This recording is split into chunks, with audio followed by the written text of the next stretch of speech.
Hello बच्चों, तो आज का क्लास स्टार्ट करें।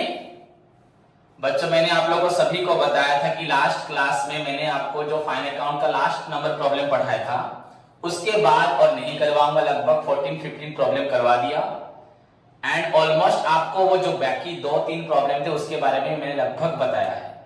उसमें भी जो provision for bad debt, provision for doubtful debt, depreciation, या एक्रूड इंटरेस्ट और इन्वेस्टमेंट वगैरह है वो ऑलरेडी आप जानते हो। फिर भी अगर किसी को भी किसी प्रकार का डाउट रहेगा तो मुझे कॉल करके पूछ सकता है या मैं फिर से कोई क्लास अरेंज कर सकता हूं। क्लियर? सो आज का हमारा टॉपिक है बच्चों नॉन ट्रेडिंग ऑर्गेनाइजेशन का। बच्चों, अकाउंट्स ऑफ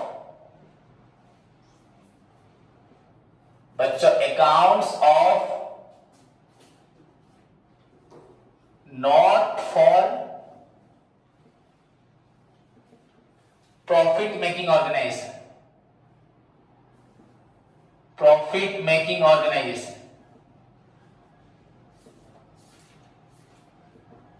बच्चों, मैंने जब तुमको फाइनल अकाउंट स्टार्ट किया था, इन द बिगिनिंग में बच्चों मैंने आपको कुछ हिंट दी थी। जैसे कि सपोज मैंने आपको बताया था बच्चों, फाइनल अकाउंट जब हम लोग बनाते हैं तो फाइनल अकाउंट्स के पॉइंट ऑफ व्यू से ऑर्गेनाइजेशन को दो भाग में, 2 कैटेगरीज में डिवाइड किया जाता है। फर्स्ट आपका होता है बच्चों ट्रेडिंग ऑर्गेनाइजेशन और आपका दूसरा होता है बच्चों नॉन ट्रेडिंग ऑर्गेनाइजेशन। दूसरा होता है आप लोगों का नॉन ट्रेडिंग ऑर्गेनाइजेशन, या इसको बच्चों बोलते हैं not for profit making organization. Not for profit making organization, ये सब क्या है मैं आपको डिटेल में बताऊंगा। बस आपको जानना है अभी जो हम पढ़ने जा रहे हैं accounts of not for profit making organization. बच्चों, ये हमारा दूसरा पार्ट है जहां पे हमें उसी तरह से बच्चों फाइनेंशियल स्टेटमेंट या फाइनल अकाउंट, या जिस तरह से हम ट्रेडिंग ऑर्गेनाइजेशन में ट्रेडिंग ऑर्गेनाइजेशन की profit loss plus financial position को जानने के लिए हम लोग क्या बनाते थे, जिस तरह से फाइनल अकाउंट बनाते थे, वैसे यहां पे बच्चों यहाँ पे जर्नल, लेजर, ट्रायल बैलेंस होते था आपका। उसके बाद बच्चों बनता आपका फाइनल अकाउंट्स बनता था ट्रेडिंग पेंडल बैलेंस या मैन्युफैक्चरिंग अकाउंट के साथ। वैसे ही बच्चों अगर आपका एक नॉन ट्रेडिंग ऑर्गेनाइजेशन है, अभी आपको तो नहीं पता नॉन ट्रेडिंग ऑर्गेनाइजेशन क्या है, मैं बताऊंगा, तो वहां पे क्या क्या अकाउंट्स बनेंगे। तो पहली बात तो हमें जानना है नॉन ट्रेडिंग ऑर्गेनाइजेशन का मतलब क्या है। सो आपका पहला क्वेश्चन आ जाएगा बच्चों, what do you mean by बच्चों नॉन ट्रेडिंग ऑर्गेनाइजेशन, या आप बोल सकते हैं what do you mean by non profit making organisation या not for profit making organisation. Non profit making organisation बोलो, नॉट फॉर प्रॉफिट मेकिंग बोलो, नॉन ट्रेडिंग ऑर्गेनाइजेशन बोलो, नॉन ट्रेडिंग कंसर्न बोलो, सब सेम है। So what do you mean by non trading organisation. तो ये हमारा क्वेश्चन, आज का क्वेश्चन है। एंड इनफैक्ट बच्चों आपके सीएचएससी में ये एक लॉन्ग क्वेश्चन आता है इस टॉपिक से। आपका एक थ्योरी आएगा लॉन्ग क्वेश्चन 8 मार्क्स का, नॉट ओनली इन सीएचएससी में, आप जब बीकॉम पढ़ेंगे बीकॉम में भी आपको 8 मार्क्स का ये क्वेश्चन मिलेगा। इनफैक्ट पीजी में भी मिलेगा, सीए पढ़ने जाएंगे, सीएस पढ़ेंगे, सीएमए पढ़ेंगे, वहां पे भी ये आपको एक लॉन्ग क्वेश्चन के रूप में मिलेगा। तब वहां पे 12 मार्क्स 20 मार्क्स हो सकता है, पर यहां पे फिलहाल 8 मार्क्स का है। So what do you mean by non trading organization. उसके बाद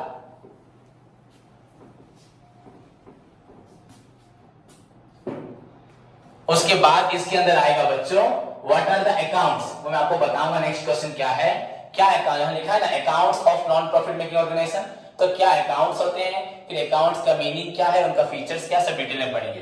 पर पहला क्वेश्चन जो आज का आपका है बच्चों, that is known as non trading organisation या not for profit making organisation. आज का जो क्वेश्चन है बच्चों नॉन ट्रेडिंग ऑर्गेनाइजेशन, या इसको बोलते हैं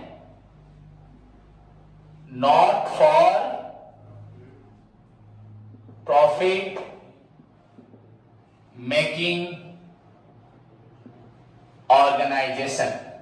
सो आप कैसे भी इसको बोल सकते हैं। So this is known as बच्चों our topic, today's topic, non trading organisation. So सभी स्टूडेंट्स ध्यान से सुने बच्चों, वेरी सिंपल है, कुछ डिफिकल्ट नहीं है, बट हमें एक सिस्टमेटिक वे में समझना है, याद रखना है, जैसे कि हम उसको एग्जाम में लिख सके। बस सुन लिया, समझ लिया, चले गए, फिर उसको नहीं लिख सकते, प्रेजेंटेशन नहीं दे सकते। हर एक चीज का बच्चों प्रेजेंटेशन देना होता है। अगर टीचर हूं तो अगर अपनी पढ़ाई को एक रूप नहीं दूंगा तो दुनिया नहीं समझेगी। तो हमें कंप्लीट पिक्चर देनी है, आधी अधूरी पिक्चर नहीं देनी है। सब डिटेल में पढ़ेंगे। What do you mean by non trading organisation या not for profit making organisation. उसके बाद अपने आप हमें डिस्कशन करना पड़ेगा कि वो लोग क्या अकाउंट्स बनाते हैं। तो पहली बात बच्चों, what do you mean by हमारा नॉन ट्रेडिंग ऑर्गेनाइजेशन या not for profit making organisation या नॉन प्रॉफिट ऑर्गेनाइजेशन। बच्चों सिंपली अगर मैं आपको बताऊंगा बच्चों, किसी भी ऑर्गेनाइजेशन का अगर एम होता है बच्चों सेवा देना, हेल्प करना, प्रॉफिट नहीं पाना, उसको बोलते हैं बच्चों नॉन या not for profit making organization. कोई भी ऑर्गेनाइजेशन अगर बच्चों बनाई जाती है विद द ऑब्जेक्ट ऑफ बच्चों, विद द एम ऑफ बच्चों प्रोवाइडिंग सर्विसेज,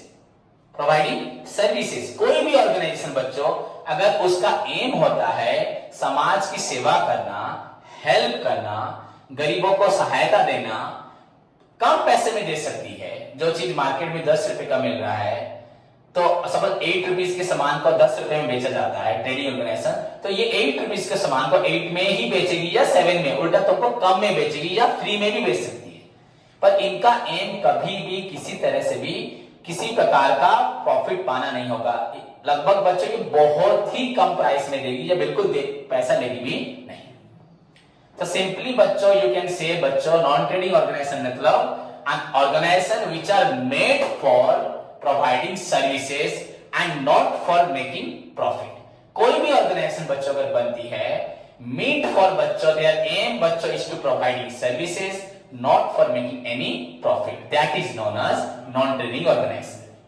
मैं बहुत बड़े से बताऊंगा एंड ये लॉन्ग क्वेश्चन है, पूरा डिटेल में आपको पढ़ना है इंट्रोडक्शन मीनिंग के साथ। बट अभी मैंने जो बताया सिंपली बच्चों आपको समझाने के लिए, किसी भी ऑर्गेनाइजेशन का अगर एम है समाज का सेवा करना, लोगों की सेवा करना, बट नॉट प्रॉफिट पाना, उसको बोलते हैं not for profit making organisation या नॉन ट्रेडिंग ऑर्गेनाइजेशन। बच्चों ट्रेडिंग मतलब ये भी ट्रेडिंग करते हैं पर पैसा नहीं लेते। अगर सामान देंगे पैसा नहीं लेंगे तो ये ट्रेडिंग कैसे हुआ? हम जानते हैं exchange of goods and services in return of money. तो मनी तो नहीं है ना यहाँ पे, प्रॉफिट तो नहीं है, तो प्रॉफिट नहीं है तो ये नॉन ट्रेडिंग हो गया। ट्रेडिंग होके भी ये नॉन ट्रेडिंग होगा, ये हेल्प करेगा पर कुछ आपसे लेगा नहीं।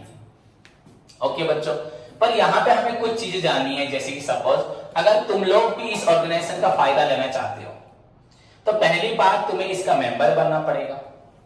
बिना मेंबर बने तो वो सबको हेल्प नहीं करेगी। अगर कोई मेरे पास आएगा, सर आप मुझे थोड़ा पढ़ा दीजिए, मेरे पेरेंट्स की फाइनेंशियल प्रॉब्लम है, या मेरे पापा नहीं है, मम्मी नहीं है, अकेला हूं, तो मैं देखूंगा हाँ वो उसे नीड है, तो वो बोले हाँ बच्चे एडमिशन कर, यहाँ फॉर्म फिलअप कर, फी नहीं जरूरत है, मंथली फी भी नहीं जरूरत है, पढ़ जब तक पढ़ सकता है पढ़, तो वो मेरा मेंबर बनेगा तो भी पढ़ाऊंगा ना। अगर बच्चों आप लोग देखें, आप लोग जिस इंग्लिश मीडियम स्कूल में बचपन से पढ़ते थे, आज की डेट में बच्चे इंग्लिश मीडियम स्कूल में एडमिशन फीस 15-20 हजार से कम नहीं है नर्सरी बच्चों का। हाँ कुछ छोटे छोटे स्कूल है वो 5-6 हजार लेते हैं या उससे कम कुछ होगा, पर जितने रेपुटेड है बच्चों 15-20 हजार से कम नहीं लेते। फिर मंथली फीस बच्चों 1000-1200 रुपए। अगर काउंट किया जाए एक बच्चा नर्सरी, एलकेजी, यूकेजी, देन बच्चों 10 तक, 10 + 3 इयर्स 13 इयर्स में शायद वो 40-50 लाख खर्च करता होगा। अगर देखा जाए उसके बुक्स मटेरियल्स, उसके स्कूल्स, उसकी ट्यूशन फीस, उसका यूनिफॉर्म, उसका टिफिन, उसका स्टैंडर्ड ऑफ बच्चों जो एजुकेशन होता है उस इंग्लिश मीडियम में, चाहे वो जैसे भी अच्छा पढ़ाए पर उनका खर्च बच्चों लगभग 10-15 लाख से तो कम नहीं होगा। क्लियर? हर साल बच्चों का एडमिशन भी अगर 20,000-25,000 कर रहे हैं तो बच्चों 10 साल में तो 2.5-3 लाख रुपए एडमिशन में चले जाता है। क्लियर? अब अगर बात करें बच्चों हम गवर्नमेंट स्कूल्स की, जहां पे सरकार ने हमें बचपन से एडमिशन करने के लिए कोई फी नहीं रखी है, बस एक बच्चा आज की डेट में आधार कार्ड लेके जाए या पेरेंट्स अपना परिचय पत्र लेके जाए, उसका नाम लिखवा के आ जाए, कोई बच्चों फी नहीं देना पड़ता। इनफैक्ट गवर्नमेंट स्कूल आजकल आपको यूनिफॉर्म दे रही है, बुक्स दे रही है। दोपहर का खाना दे रही है, गर्ल्स को फैसिलिटीज दे रही है, बॉयज को भी फैसिलिटीज दे रही है। बच्चे धीरे धीरे बड़े हो रहे हैं, उनको बहुत सारी चीजें मिल रही है, साइकिल्स मिल रही है। समझ में आया कि नहीं? तो यहाँ पे गवर्नमेंट ऑर्गेनाइजेशन, बच्चों अगर आप कंपेयर करें वही प्राइवेट स्कूल्स की, प्राइवेट स्कूल में जो आपके टीचर्स पढ़ाते हैं, I am not commenting anyone, और जो टीचर्स पढ़ाते हैं बच्चों, उन स्कूल्स में देखो टीचर्स की सैलरी कितना है। प्राइवेट स्कूल 5,000, 10,000, 15,000, हाँ बहुत रेपुटेड होंगे तो 20, 25, 30, 40,000 होगा। बट गवर्नमेंट स्कूल्स में बच्चों, छोटे छोटे स्कूल के टीचर्स पढ़ा रहे हैं कि नहीं पढ़ा रहे, आई एम नॉट कमेंटिंग बच्चों, बट वहां बच्चों से कोई पैसा नहीं ले जाता। इनफैक्ट उनको सभी प्रकार की फैसिलिटी मिलती है। फैसिलिटी, हाँ इतना बड़ा इंफ्रास्ट्रक्चर नहीं है गवर्नमेंट के पास, है वो भी है, कॉलेज में आप देखोगे, पर वहां टीचर्स की सैलरी बच्चों नर्सरी केजी से बच्चों 30-40,000 स्टार्ट हो जाती है। तो गवर्नमेंट यहां तुम लोगों से कुछ लेती नहीं है, पर उनकी जो एम्प्लॉइज हैं जो पढ़ाती हैं तुमको, उनको इतना सैलरी देती है। सोच रहे हो? तो गवर्नमेंट का फायदा तो कुछ है ही नहीं। अगर तुम्हारे कॉलेज की बात की जाए, सिंपली बच्चों, आप लोग तुम्हारे कॉलेज में 100 बच्चे पढ़ते हो, साल में कॉलेज को कितना रुपये देते हो? 700, 800, मैक्सिमम 1000। तो 1000 रुपीज अगर देते हैं 100 बच्चे 1 ईयर में, तो 1000 इंटू बच्चों, 100 बच्चे अगर देते हैं 1000, तो बच्चों सिर्फ हमारा 1 लाख रुपीज इनकम हुआ गवर्नमेंट का। इनफैक्ट आपके 5-6 टीचर्स हैं, अकाउंट्स हैं, कॉस्ट है, मैनेजमेंट है, इंग्लिश है, एमआईएल है। इंग्लिश एमआईएल में दो टीचर भी हो सकते हैं। 5-6 टीचर, बच्चों सैलरी 50,000 पर मंथ होगा। तो 50,000 5 टीचर को मिला था 2.5 लाख, 2.5 लाख, सपोज 2.5 लाख हो गया 5 टीचर को, इंटू अगर 12 मंथ देखा जाए बच्चों, ये 30 लाख, कितना हो गया? ठीक है, 30 लाख हो गया। तो आपका गवर्नमेंट 30 लाख बस स्टाफ पे पेमेंट कर रही है, 100 बच्चों से बस बच्चों 1 लाख रुपए ले रही है। उसके साथ बच्चों आपका कॉलेज का मेंटेनेंस, उसका इलेक्ट्रिसिटी, आपके एग्जाम पेपर, आपके documents, official stationery, principal, clerk, peon, झाड़ूदार, ये सब बच्चों उनका ऑडिट चार्ज, उनका टैक्स, सब खर्च हो रहा है बच्चों, बस स्टाफ के लिए 30 लाख खर्च कर रही है। सोचो, हाँ, वेराज गवर्नमेंट का रिटर्न क्या हो रहा है? ओनली 1 लाख बच्चों। से किस एंगल से आप इसको बोल सकते हो ये ट्रेडिंग ऑर्गेनाइजेशन है, इसका एम प्रॉफिट पाना है क्या? ओके, नहीं है तो कंप्लीटली ये क्या है? नॉन ट्रेडिंग ऑर्गेनाइजेशन है, पूरा not for profit making organization है। बट यहां पे एक चीज ध्यान रखना है, ये जो फैसिलिटी दे रही है बच्चों को, अगर यही एडमिशन अगर आप किसी भी रेसिडेंशियल कॉलेज में करते हैं तो एडमिशन बच्चों 25, 30, 40 हजार हो जाएगा, मंथली आपका 4 से 5 हजार हो जाएगा। फिर उनका ये टूर, वो टूर, ये फीस, वो फीस करते करते आप लोग 2-2.5 लाख रुपए खर्च करेंगे पर स्टूडेंट पर ईयर। मिनिमम बच्चों 1 लाख होगा, चाहे जितना भी वो कम बोले, 50,000 बोलते पर ले लेके 1 लाख। तो पर स्टूडेंट बच्चों 1 लाख, अगर पर स्टूडेंट 1 लाख में यहां लेता तो 100 बच्चों मुझे देते 1 करोड़ देते। 1 करोड़ में से मैं खर्च कितना करता बच्चों? इससे भी कम करता स्टाफ पे, क्योंकि प्राइवेट लेक्चर इतना पेमेंट नहीं ले सकते। 15-20 हजार भी पेमेंट किसी को रेयर होता होगा जो अच्छे टीचर्स होंगे। तो बच्चों सोचो 1 करोड़ तो इनकम होगा, पर खर्च कितना होता है? 10-20 लाख। तो बच्चों 80 लाख किसके पॉकेट में आया? पर उनको बस बच्चे कलेक्ट करने हैं, क्या करने हैं? वो सुबह से लेके आपको शाम तक बिठाए रखेंगे, 7 बजे से लेके शाम को 4 बजे तक बिठाए रखेंगे। नॉट कमेंटिंग एनीवन, उनमें से बहुत अच्छे कॉलेज भी हैं, यहाँ पे भी अच्छे हैं, तो वो लोग भी अच्छा पढ़ाते होंगे, मैं मना नहीं कर रहा। बट फैक्ट यहाँ पे गवर्नमेंट कॉलेज लेक्चरर्स बच्चों, इनफैक्ट मैं भी उनमें से हूं अगर बोला जाए, पर मैं गवर्नमेंट नहीं हूं, ओके, इसलिए मैं क्लासेस कर रहा हूं। क्लियर ना? तो बच्चों 45 मिनट से क्लास करके घर आ जाते हैं, बैठ जाते हैं, सो जाते हैं, इधर उधर जाते हैं, पर उनको पेमेंट मिल जाता है। सो इसको बस समझो, बट डिफरेंस क्या है? और वो तो अपना ड्यूटी करते हैं, हमें मानता ड्यूटी करते हैं, ड्यूटी किया बस गुड, तो ड्यूटी करना ठीक, उनके कमेंट नहीं है, सब ड्यूटी करते हैं, हम भी ड्यूटी करते हैं। पर देखो प्राइवेट कॉलेज में स्टाफ कितना टाइम ड्यूटी करते हैं, और उनका इनकम कितना है और ऑर्गेनाइजेशन का इनकम कितना है। यहाँ गवर्नमेंट कॉलेज में वही ड्यूटी करके भी बच्चों से इनकम बिल्कुल नहीं है। कहाँ 1 लाख, कहाँ 30 लाख। अगर मैं ऐसा करूं तो मैं कंगाल हो गया, खुद को भी किडनी, लिवर, हार्ट, लंग्स भी बेचना पड़ेगा, फिर भी मैनेज नहीं होगा। आंखें भी दूंगा, ये आंख ले, ये आंख ले, ये सब देके भी मैनेज नहीं होगा।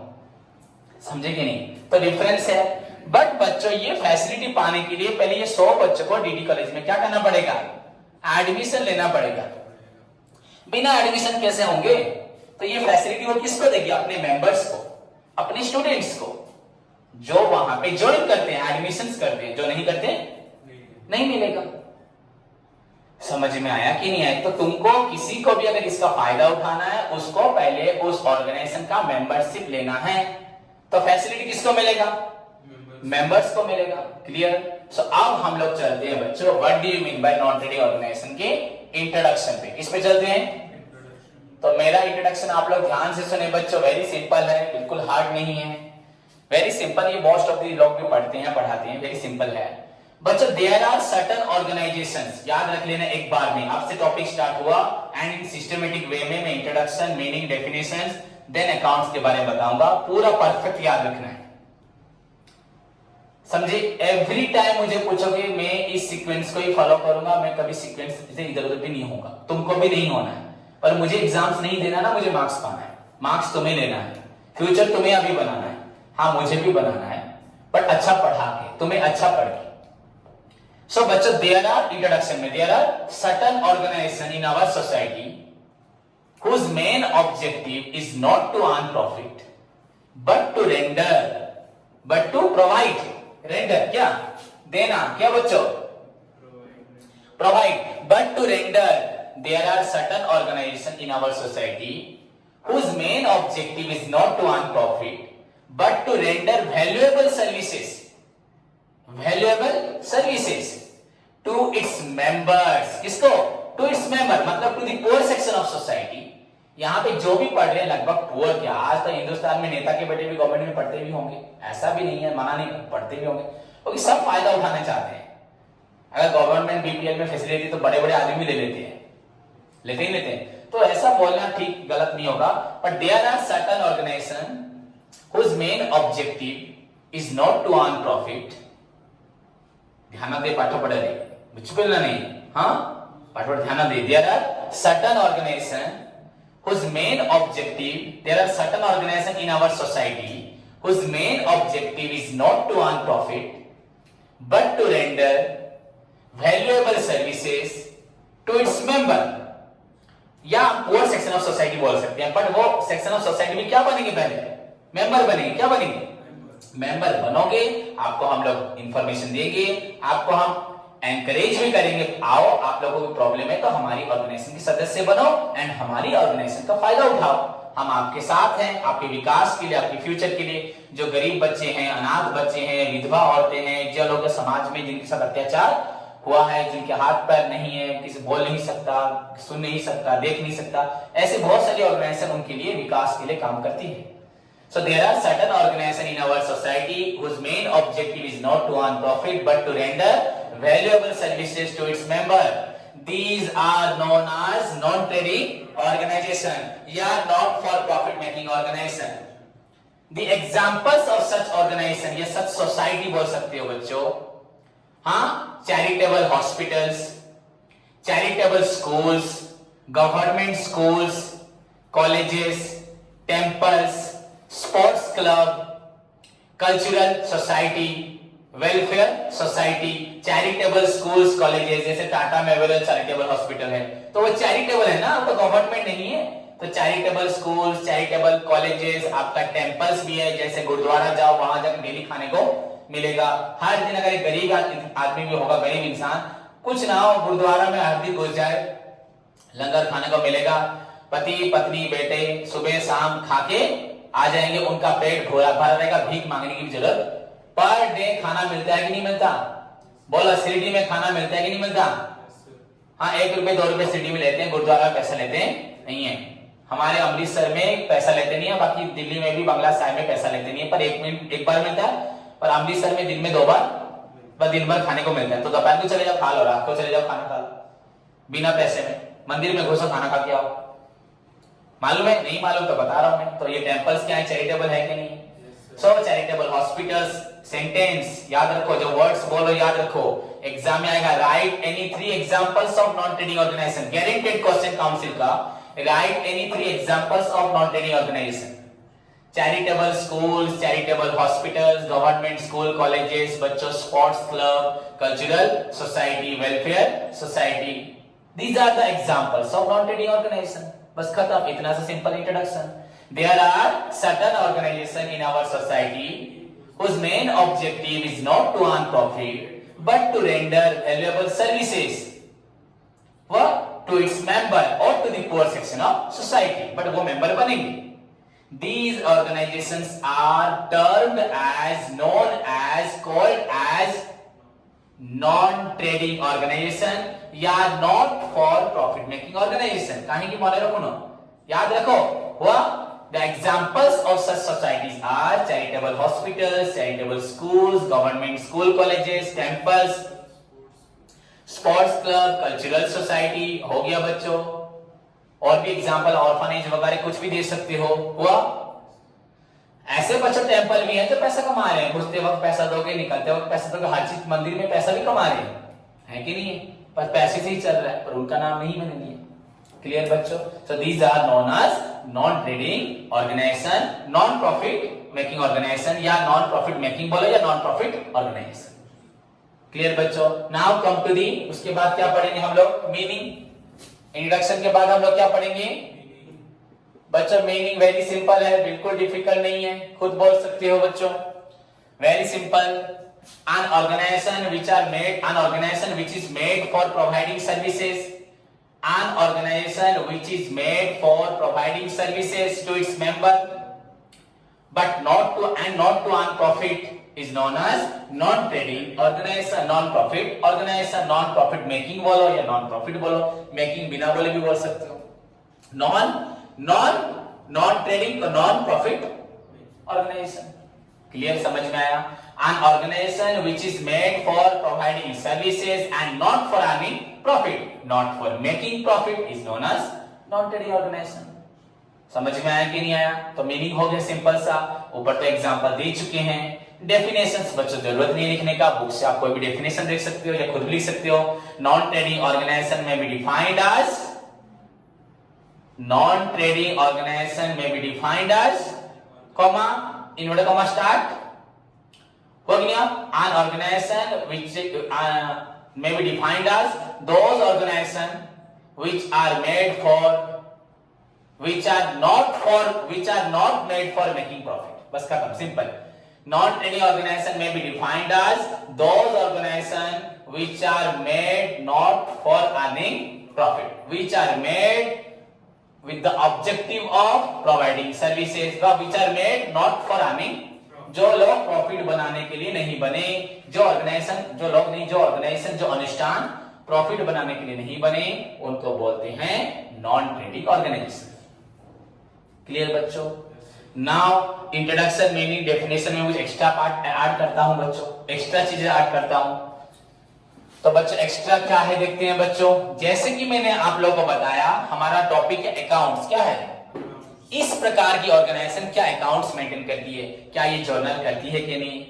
लेजर, जर्नल लेजर तो बेसिकली सभी करते हैं, पर ये लोग उस ट्रायल बैलेंस बनाते हैं कि नहीं, कैश बुक बनाते हैं कि नहीं, ये लोग क्या करते हैं? फाइनल अकाउंट्स बनाते हैं कि बच्चा ट्रेडिंग अकाउंट का एम क्या? Gross profit. इनका एम ग्रॉस प्रॉफिट है क्या? तो ये ट्रेडिंग अकाउंट नहीं बनाएंगे। प्रॉफिट एंड लॉस अकाउंट का एम क्या है बच्चा? Net profit. इनका एम नेट प्रॉफिट है क्या? तो प्रॉफिट पाना नहीं है तो ये अकाउंट्स नहीं बनाएंगे। तो अब ये किस प्रकार का, किस तरह का अकाउंट्स बनाएंगे? सो मेरा क्वेश्चन आपको शायद समझ में आया। सो बच्चों मैं बता रहा हूं, आप ध्यान से सुनो। अकाउंट्स में हम क्या बताएंगे पहले बच्चों? As we know their objective, जो बोल रहा हूं उसी सीक्वेंस को याद रखना है बच्चों। As we know their objective is not to earn profit, comma दे सकते हैं। देयर इज नो नीड बच्चों, simply as we know since their objective is not making profit, only providing services, there is no need of preparing any trading account, profit and loss account and balance sheet. जैसे कि उनका objective बच्चों profit पाना नहीं है। अगर मेरा objective profit पाना नहीं है, so there is no need बच्चों, किसी प्रकार की जरूरत नहीं है क्या करने के लिए?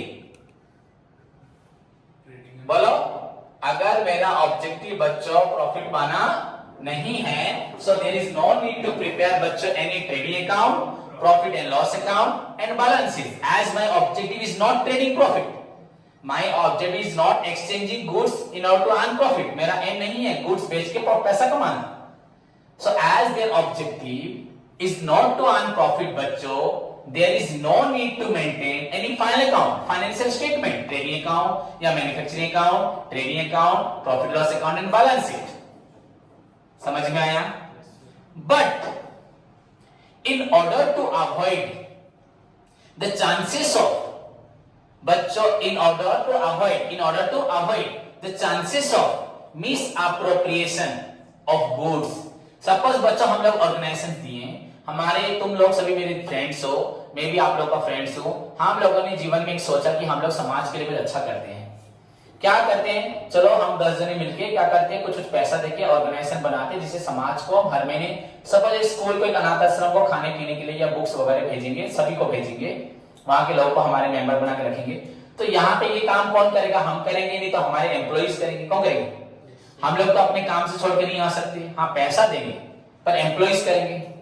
तो अगर मैं इसको बोलूंगा भैया तुम्हारा काम है इस महीने 1000 बुक्स डिस्ट्रीब्यूट करना, ये अगर 1000 बुक डिस्ट्रीब्यूट ना करके 800 बुक्स डिस्ट्रीब्यूट करके 200 बुक्स दुकान में बेच देगा, क्या हो जाएगा? लॉस क्या होगा? वो खा लेगा, उसका फायदा होगा। मैं इसको दूंगा 1 लाख रुपए, ले लोगों को बांट किया, गरीबों को, कोरोना में लोग खाने, गरीबों के पास पैसा नहीं है, वो 1 लाख में से 50,000 बांटेगा, 50,000 पॉकेट में रख लेगा। कुछ हिसाब नहीं है। मेंबर्स होंगे, मेंबर्स बोलेंगे हाँ सर हमने आज 2000 रुपए रिसीव किया है, आज हमें 5 किलो चावल 2 किलो आटा मिला है। अगर हिसाब किताब कुछ नहीं होगा तो मैं दूंगा किस ऑब्जेक्ट के लिए, वो कौन सा ऑब्जेक्ट करेगा। मैं दूंगा दान करने लिए, और सर तो दान के लिए बोले, सर को क्या पता है ऑर्गेनाइजेशन क्या, हम दान में से खुद भी दान करें, हम भी तो सबसे बड़े गरीब है। सबसे पहले दान किसको चाहिए? हमको चाहिए, तो हमको दान दे दीजिए, समाज को तो बाद में दान करेंगे। तो भैया पहले हम 5 जने कुछ खा लेते हैं, चलो हमारे ऑर्गेनाइजेशन इतने दानवीर है, वो उनको फर्क पड़ेगा नहीं। पर ऐसा जब वो लोग स्टार्ट करेंगे बच्चों, उनकी भूख बढ़ेगी, क्या होगी? एक दिन मुझे भी खा लेंगे, हमें भी खा लेंगे, होगा कि नहीं होगा? तो भैया सबसे बड़े गरीब तो हम लोग क्या बोलेंगे कि नहीं बोलेंगे? सो बच्चों, as their objective is not to earn profit, there is no need to maintain any बच्चों trading account, profit loss account, balance sheet, मतलब फाइनल अकाउंट बनाने की जरूरत नहीं है। But in order to avoid the chances of chance रहेगा misappropriation of goods, misembezzlement of cash, goods को हेराफेरी करेंगे, कैश दूंगा बांटने को, कैश भी चुरा लेंगे, सभी मिलके खाएंगे, नहीं सबका साथ में सबका विकास होगा, सबसे गरीब तो यही लोग हैं। तो in order to avoid the chances of misappropriation of goods, misembezzlement of cash, बच्चों these organizations are required to maintain certain accounts, इनको भी मजबूरन कुछ बनाना पड़ता है, so that they can avoid this, जो गलती होती है, हेराफेरी होती है, जो जालसाजी होती है, जिस प्रकार का फ्रॉड होता है। हमने अपनी मेहनत से पैसा निकाल के समाज सेवा में लगाया, हमारे एम्प्लॉय खुद खा लिए, या हम लोगों में से कोई होगा वो भी खा रहा होगा, जो मैनेजमेंट करता होगा। So in order to avoid such बच्चों misappropriation of goods या embezzlement of cash, these organizations are also required to maintain certain accounts, but not trading account, not profit and loss account, not ऐसे नहीं बनाएंगे। These are also required to prepare बच्चों certain accounts, which are known as accounts of, what are the accounts? जो accounts बनाते हैं only with the objective of avoiding the chances of misappropriation of goods, avoiding the chances of misembezzlement of cash. बच्चों only by keeping into account such objective, they are required to maintain certain accounts.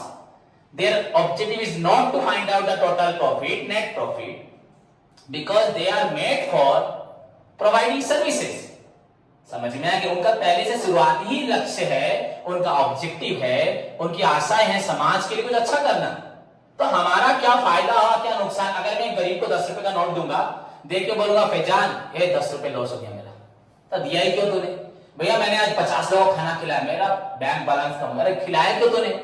अगर खिला के बोलूंगा मैंने खिलाया मेरा पैसा, हाँ खिलाया बोल सकता हूं, मैंने ये काम किया, पर खिला के बोलूंगा मेरा पैसा खर्च हो गया, वहां पे देखे खिलाओगे फिर बोलोगे खर्च हो गया, तो खिलाओगे क्यों?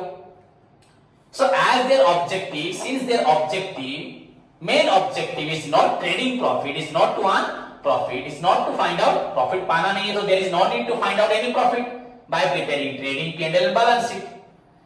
However, बच्चों, the problem is the misappropriation of goods, the misembezzlement of cash. So, in order to avoid this, समझ में आया कि नहीं है? They are required, या manipulation of account में हेराफेरी करेंगे सब लोग.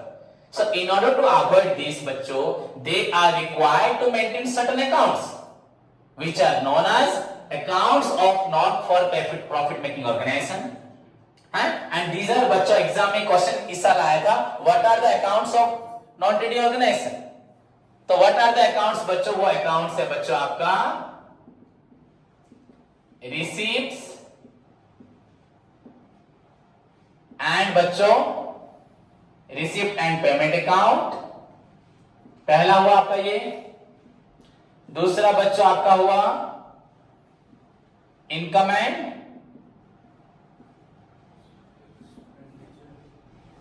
Expenditure account. एंड बच्चों तीसरा हुआ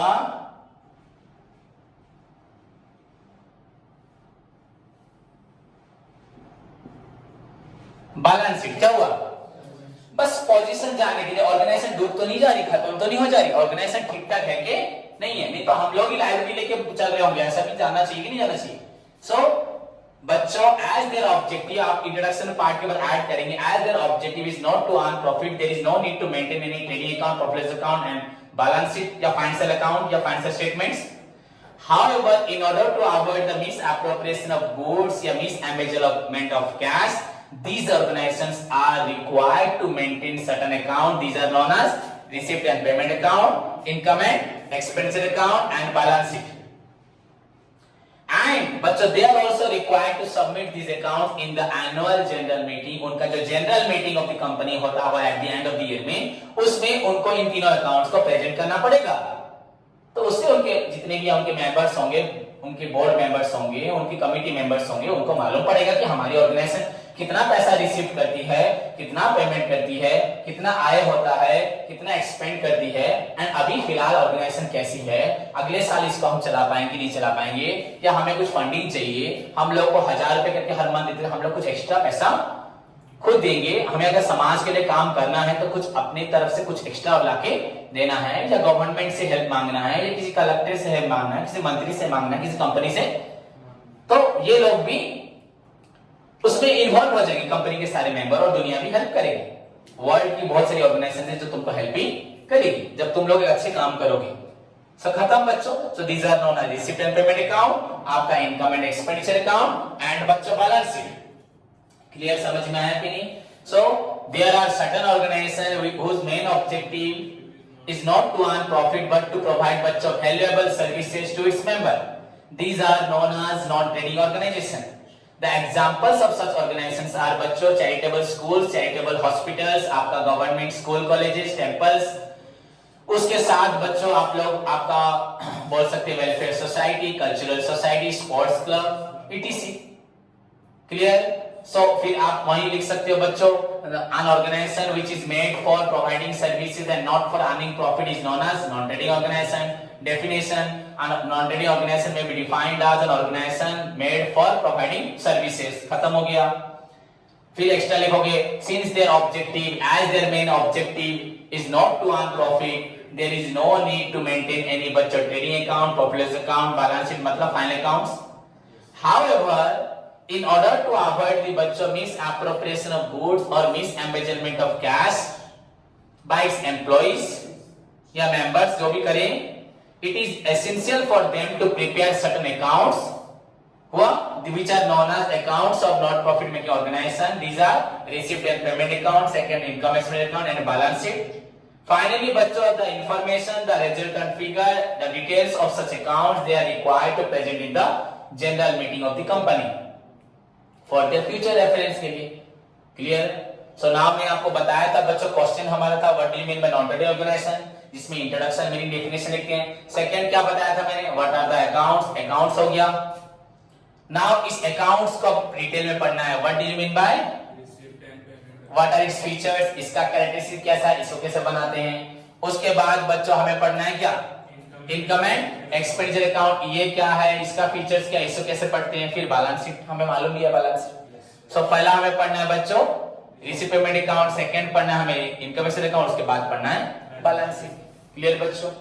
तो फर्स्ट स्टार्ट करेंगे receive and payment account.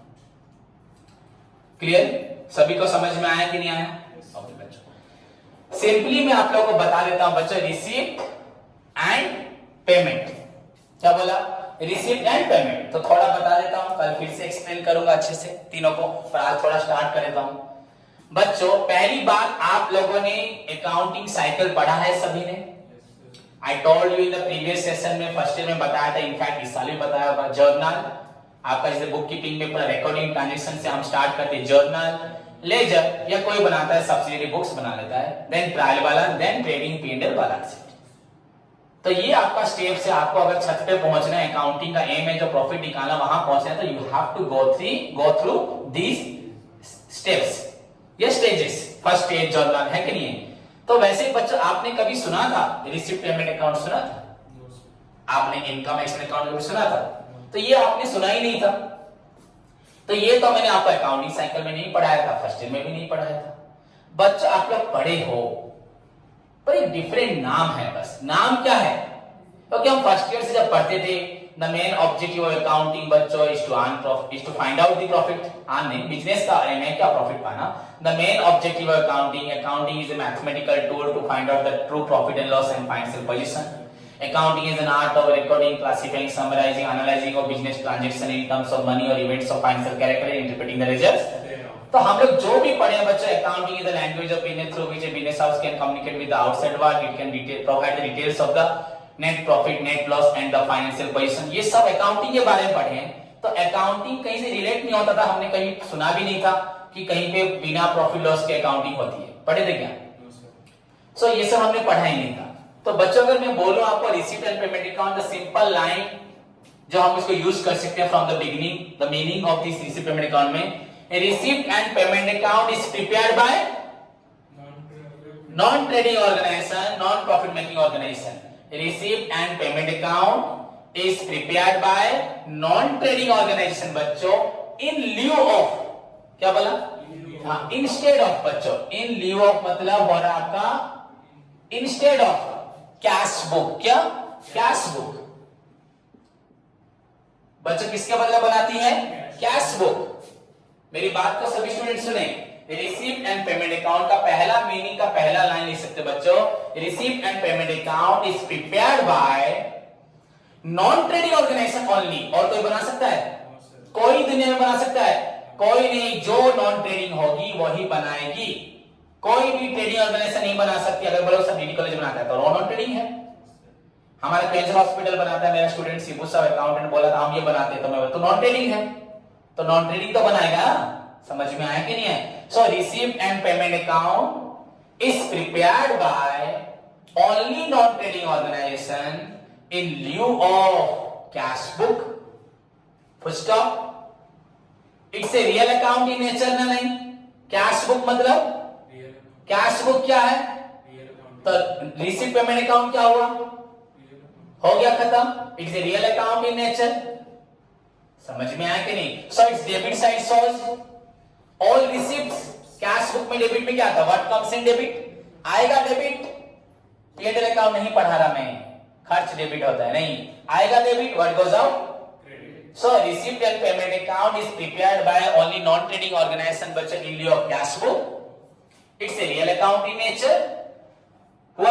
And every account has two sides. So its debit side shows all receipts, all receipt, all receipt, all मतलब all, whether it is revenue हो चाहे capital हो। मैंने अगर फीस रिसीव किया लिखूंगा, cell करके पैसा मैंने लिखूंगा, बिल्डिंग बेच दिया वो पैसा भी, अगर मैंने सैलरी वेजेस दिया पेमेंट में लिखूंगा, अगर बिल्डिंग खरीदा वो कैश बुक में फर्नीचर खरीदा, बाय फर्नीचर, बाय सैलरी भी होता था, बाय बिल्डिंग भी होता था, बाय परचेज भी होता था, बाय टैक्स, सब कुछ पैसा गया मतलब क्रेडिट, पैसा आया मतलब debit. No matter it is revenue हो कैपिटल हो, no matter it is revenue it is capital, बस you just need to focus on particular transaction, every transaction, whether पैसा आ रहा है या वेदर पैसा जा रहा है। क्यों आ रहा है? No matter. क्यों जा रहा है? No matter. You need to just focus on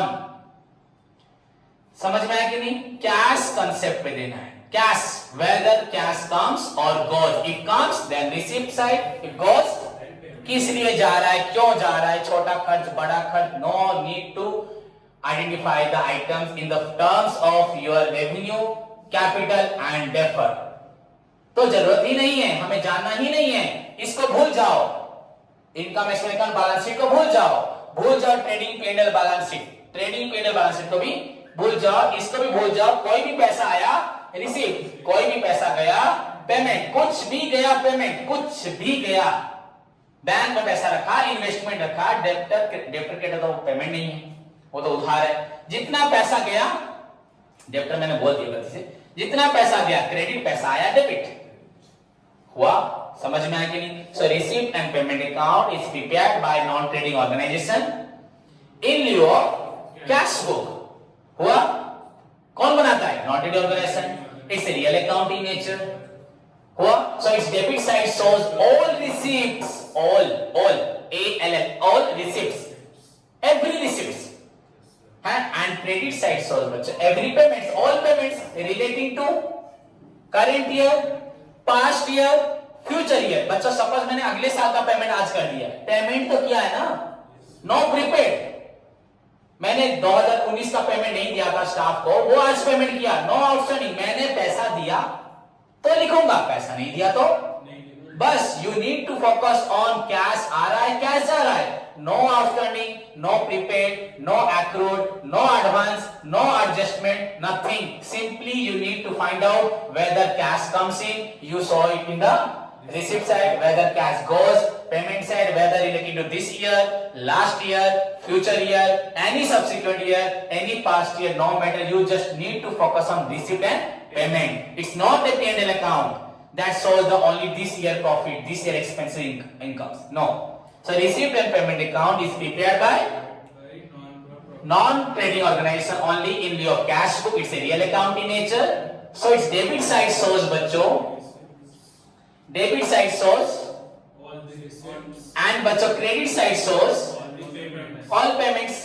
Debit side shows all received, credit side shows all payments, whether it is revenue or capital or defer, no matter, relating to current year, past year, future year, full stop. And the resultant figure shows, the resultant figure shows बच्चा either cash in hand और cash at bank, पैसा बचा कि नहीं बचा, मतलब closing cash balance. The resultant figure shows closing cash balance, पैसा कितना बचा, clear? This is known as receipt and payment account.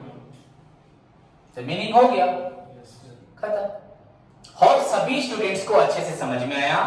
In next class में बच्चों I will again repeat the बच्चों introduction part, meaning definition and receipt payment के साथ। Next class में definitely मैं इसको फिनिश करूंगा। ओके बच्चों, तब तक आपका होमवर्क है, सभी स्टूडेंट्स बच्चों डेप्रिसिएशन का क्वेश्चन नंबर 1 से लेकर 5 तक प्रैक्टिस करके मुझे सेंड करें। स्टैटिस्टिक्स में बच्चों आप लोग measure of dispersion range, inter quarter range, quarter deviation का क्वेश्चन नंबर 1 से 8 तक कंप्लीट करके भेजें, और आज जो पढ़ाया इसको कल याद करके आए। धन्यवाद।